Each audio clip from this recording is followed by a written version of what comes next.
بص بدون كلام كتير جايبالك 10 تطبيقات وتحدي انك هتحمل 1 أو 2 منهم على الاقل، لان انا متاكده ان انت هتحتاجهم. فيلا بينا نبدا الفيديو وهقولك نبذه عن كل واحد فيهم هو بيقدم لك ايه بالظبط. وكالعاده السلام عليكم، أنا إيمان محمد. الماسح السحري ده تطبيق بيشيلك أي شخص أو أي حاجة في الصورة أنت مش عاوزها بالذكاء الاصطناعي، وكمان بيرفع جودة الصورة، وكمان بيغير الخلفية أو يشيلها خالص. ده بالإضافة إنه بيقدر يكمل لك الصورة سواء بالطول أو بالعرض بالذكاء الاصطناعي عشان تبقى صورتك كاملة وجميلة بشكل أفضل. تقدر كمان تحول صورتك لفلتر بالذكاء الاصطناعي من خلال التطبيق ده. عيبه الوحيد إن فيه شوية إعلانات كده مزعجة، ولكن مضطرين نستحمله. غير كده فتطبيق يصلح للأندرويد والآيفون، تقدر تحمله بمنتهى السهولة وبشكل مجاني. التطبيق اللي انا مش عارفه اقول لك اسمه ده احسن تطبيق. تقدر تقول له النوت بتاعتك بالصوت وهو يحولها لك بالكتابه، سواء تسمع صوتك زي ما هو او تفرغ النص اللي موجود جوه الصوت. التطبيق بيشتغل بالذكاء الاصطناعي، مجاني وموجود على الاندرويد. اقصى مده تسجل بيها النوته بتاعتك هي 10 دقائق، والاجمل من كده ان هو بيدعم لغات كتير جدا من ضمنها واهمها اللغه العربيه. تقدر تجربه بنفسك لان انا جربته الفتره الاخيره وعجبني 100%. التطبيق متاح للاندرويد، دورت عليه على الايفون ما لقيتوش، ولكن تقدر تدور عليه بنفسك من خلال اسمه. ده تطبيق ذكاء اصطناعي بس فيه حاجات احلى من شات جي بي تي، انك لو بحثت عن معلومه بيجيبها لك من مصادر كتير وكمان متلخصه، موجهه اكتر للناس اللي بتدور على اجابه لاسئلتها من مصادر مضمونه وبدون هري كتير. فمتهيألي هيعجبك. ده بقى متصفح بس ذكي شويتين. تدخل عليه وتقول له بس ابحث لي عن المعلومه الفلانيه، يقول لك بص يا باشا انا دورت في المصادر كذا وكذا وكذا، ودي النتيجه ودي الخلاصه بتاعتها، وفتحت خالص ادي المصادر اهي. وفي نفس الوقت تقدر تستخدمه كمتصفح عادي زي كروم، مفيش اي مشاكل. متاح للاندرويد وكمان للايفون وبشكل مجاني. جربه وقول لي رايك. لما بتنزل اي صوره ليك على السوشيال ميديا جودتها بتبقى وحشه، وده عشان المنصات بتضغط حجم الصور دي، بالتالي ما تاخدش مساحه كبيره في السيرفرات بتاعتها. ده بقى تطبيق بيضغط لك حجم الصوره بتاعتك بدون ما ياثر على الجوده بتاعتها بشكل كبير، بحيث لما ترفعها على موقع من مواقع التواصل الاجتماعي ما تضغطش بشكل كبير وتخسر جودتها. مفيد قوي، سهل جدا ومجاني. لو زهقت من شكل برنامج الاتصال العادي اللي موجود عندك، فده واحد من افضل التطبيقات اللي انا بنصحك تجربها. شبيه قوي بموبايلات ناثينج فون، تقدر تحمله تديله الاذونات اللازمه وتخليه هو برنامج او تطبيق الاتصال الافتراضي على موبايلك، وبالتالي تستقبل وتتصل من خلاله. هتلاقي فيه اشكال جميله جدا لجهات الاتصال مختلفه عن الاشكال العاديه، وكمان تقدر تضيف شكل صور لجهات الاتصال او الارقام بتاعتك، يعني مختلف جدا عن الواجهات التقليديه. اللي عجبني فيه ان هو لطيف جدا وخفيف وفي نفس الوقت ما فيهوش اعلانات، والاحلى من ده كله طبعا ان هو مجاني. لو عجبتك الويدجت دي فانت محتاج التطبيق ده.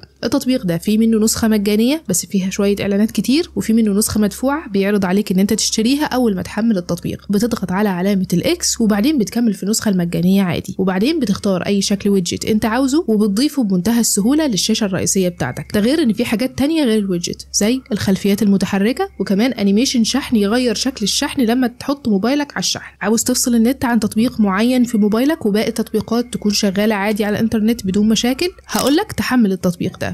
عارفه انك تقدر تعمل ده من خلال الاعدادات، وتدخل على الاعدادات وتعمل فرض الايقاف او تمنع عنها البيانات، ولكن ده مش متاح لكل الموبايلات، وده اللي مخليني اشرح لك التطبيق ده. بتحمل التطبيق، بتديله كل الاذونات اللازمه، وبعدين بتدخل على الواجهه بتاعته. من التطبيقات بتلاقي عندك علامه واي فاي وعلامه الداتا، بتقدر تفصل النت عن اي تطبيق انت عاوزه، ولما تحب ترجعه تاني بتعمل ده بمنتهى السهوله. بتضغط تفعيل على علامه الواي فاي او علامه الداتا مره تانية بدون اي مشاكل. اللغه العربيه، عشان اللغه العربيه هي اهم شيء ويبنى عليها كل شيء، فعشان كده لازم يكون عندك تطبيق عصافير. تطبيق عصافير هو مدرسه لابنك، بدل ما هو بيستخدم الموبايل اوقات كتير على حاجات مش مفيده، تقدر تحمل له التطبيق ده وبمنتهى السهوله بيتعلم اللغه العربيه بدايه من القواعد والنحو وكل حاجه على شكل العاب، وكمان تدريبات ودروس تعليميه خفيفه بتكون مفيده 100% بالنسبه له. عشان كده بنصحك تحمل التطبيق ده وانت تجربه بنفسك كمان قبل ما تديه لاولادك. اي تطبيق اتكلمت عنه في الفيديو ده سبت لك اسمه والصوره بتاعته وانا بتكلم عليه، عشان كده لو ما لقيتش اللينك في التعليقات او في الوصف تحت الفيديو فتقدر تعمل سكان للكيو ار كود اللي ظهر مع كل تطبيق من دول بمنتهى السهوله، هيوديك لصفحه التحميل. التطبيق ده بقى يا سيدي بيقدر يعمل لك تصميم لاي صوره او لوجو انت عاوزه باي شكل تختاره او ستايل مناسب ليك، وكمان بشكل مجاني. تديله الوصف للصوره بتاعتك وتختار الستايل اللي يناسبك، وبمنتهى السهوله هتلاقيه صمم لك الصوره دي. وكمان في منه موقع انا شرحته واتكلمت عليه قبل كده، تقدر تشوفه بمنتهى السهولة. كل تطبيق من اللي اتكلمت عليه موجود على موبايلي واستخدمته وعجبني، عشان كده حبيت انصحك بيه. عاوزاك انت كمان تنصحني بأفضل تطبيق جربته من عندك. وبالمناسبة هسيب لك فيديو لأفضل 10 تطبيقات للذكاء الاصطناعي تصلح للأندرويد والآيفون بشكل مجاني، ما تنساش ولا تفوت تشوف الفيديو ده. وكالعادة شكرا ليكم دايما وأبدا،